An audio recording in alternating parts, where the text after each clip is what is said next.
सुरुवातीला बातमी महत्त्वाची आहे। हिंदी सिनेसृष्टीचा धुरंधर अभिनेता रणवीर सिंह हा अडचणीमध्ये आलाय, कारण सिनेसृष्टीमध्ये FWICE कडून अभिनेता रणवीर सिंहवर बंदी घातली गेली आहे। सिनेसृष्टीमधील अनेक संघटनांना रणवीर सिंह सोबत काम न करण्याचे निर्देशही देण्यात आलेत। शूटिंगच्या पूर्वीच डॉन 3 हा सिनेमा सोडणं रणवीर सिंहला चांगलंच महागात पडलंय। सिनेमा सोडल्यानं अभिनेता रणवीर सिंहवर कडक कारवाई होणार आहे। FWICनं त्याला बॅन केलंय। आता चित्रपट मिळवणं सुद्धा त्याच्यासाठी अवघड होईल। फरहान अख्तरच्या डॉन 3 या चित्रपटातून माघार घेणं रणवीरच्या अंगलट आलंय। याविषयी अधिकची माहिती जाणून घेऊयात। आमचे प्रतिनिधी श्रेयस सावंत आपल्या सोबत आहेत। श्रेयस, नेमकं काय घडलंय रणवीर सोबत? खऱ्या अर्थानं FWIC जी फेडरेशनची बॉडी आहे त्यांनी रणवीरला बॅन केलेला आहे आणि ते सांगतायत की जोपर्यंत रणवीर आणि फरहान अख्तरमध्ये दुसरं डिस्कशन होत नाही तोपर्यंत हा बॅन कायम राहील।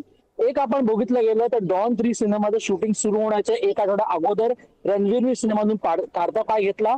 रणवीरच्या बाजूने असं लोक म्हणतात, अशी चर्चा आहे की रणवीर स्क्रिप्ट पासून खुश नव्हता, पण 45 करोड हे रणवीरला पे केले गेलेत असा देखील फरहान अख्तर यांनी स्टेटमेंट जाहीर केलेत। त्यामुळे कुठे ना कुठे आता हा जो वाद आहे तो फेडरेशनकडे पोहोचला। फेडरेशन FWIC असेल किंवा सिंटा असेल, गौरी, त्यांनी सगळ्यांनी रणवीरला बॅन केलंय। आता रणवीर कुठलीही ऍड, कुठल्याही सिनेमाचं शूटिंग हे करू शकणार नाही आहे असं चित्र आता आपल्याला पाहायला मिळतंय। मात्र या सगळ्याबाबत रणवीर यांनी अजून मौन बाळगलं आणि सांगितलंय की मी पुढचा जो काही निर्णय घेईन तो FWIC ची चर्चा करून घेईन। त्यामुळे ती चर्चा जेव्हा होईल तोपर्यंत मात्र रणवीर सिंगवर बॅन कायम राहील असं FWIC कडून म्हणणं आहे।